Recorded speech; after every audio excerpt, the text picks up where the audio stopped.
نبی کا کام کرے اس کو کہتے ہو فلاں جماعت فلاں جماعت فلاں جماعت، کن فرقوں میں بانٹو گے؟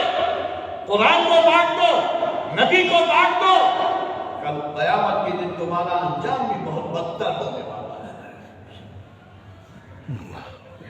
اللہ ایک ہے، قرآن ایک ہے، نبی ایک ہے، جنت کا راستہ بھی ایک ہے۔ تم نے ہزاروں راستے بنا دیے۔ آج امت کی ضلالت و گمراہی کی وجہ قرآن سے بے توجہی، قرآن سے غفلت۔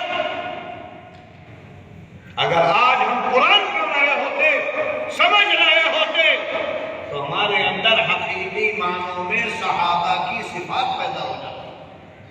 کبھی چیختے، کبھی چلاتے، کبھی دیوانے ہو جاتے، جیسا کہ ابو بکر و عمر، عثمان و علی ہو جاتے ہیں، حضرت ابو ذر غفاری اور صحابہ۔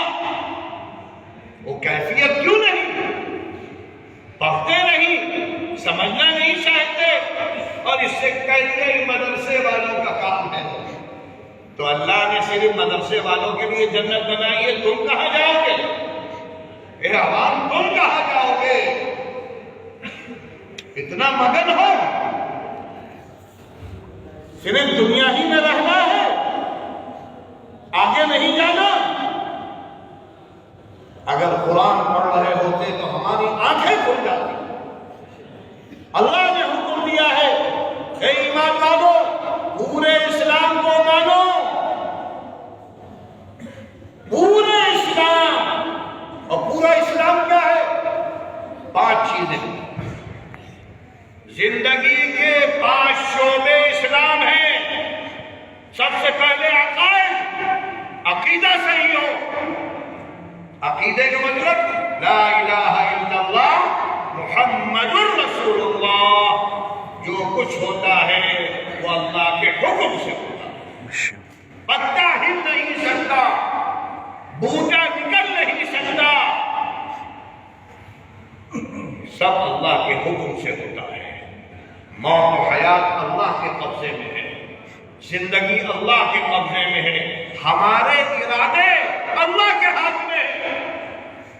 اسی لیے حضرت علی نے کتنا زبردست عقیدے کو سمجھایا، فرمایا عرفت ربی بفسخ العزائم۔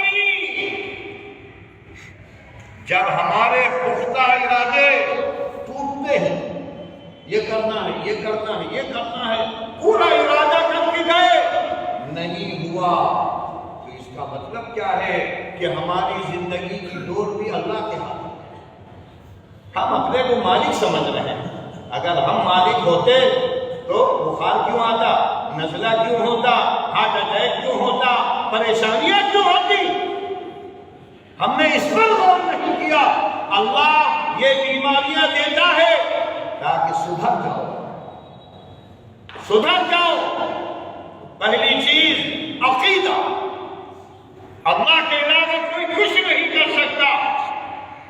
ہماری یہ پیشانی اللہ کے علاوہ کہیں نہیں جھکے گی، نہ آستانے پر، نہ قبر پر، نہ بڑے کے سامنے، نہ چھوٹے کے سامنے۔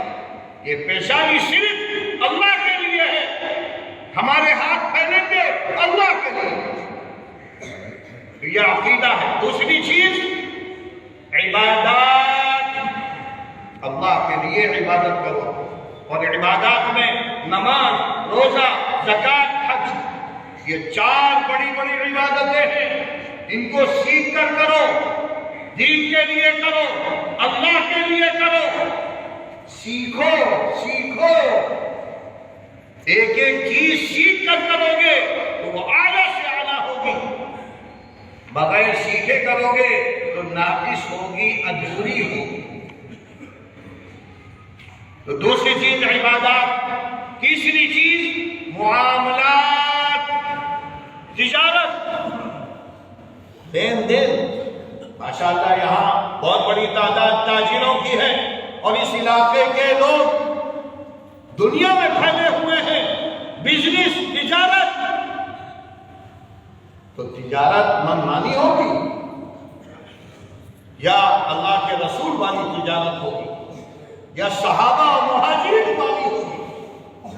اگر ہم دیندار ہیں تو سب سے پہلا فریضہ ہے کہ دکان کھولنے سے پہلے یہ سیکھیں کہ تجارت کے اصول کیا ہے۔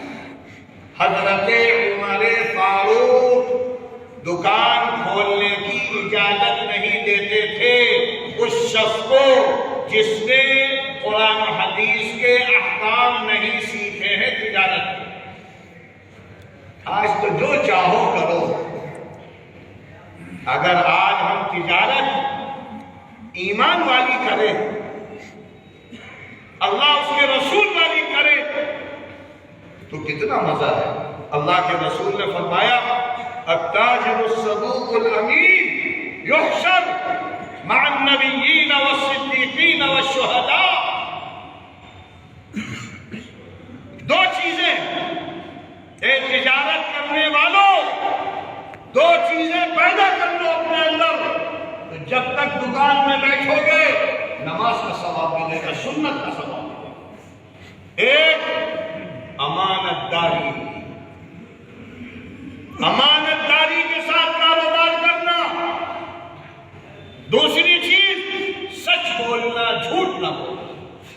صرف دو کام، سچ بول کر تجارت کرو اور امانت داری کے ساتھ کرو تو اللہ کے رسول فرماتے تھے کہ ایسا انسان کل میدان حشر میں انبیاء کے ساتھ، شہداء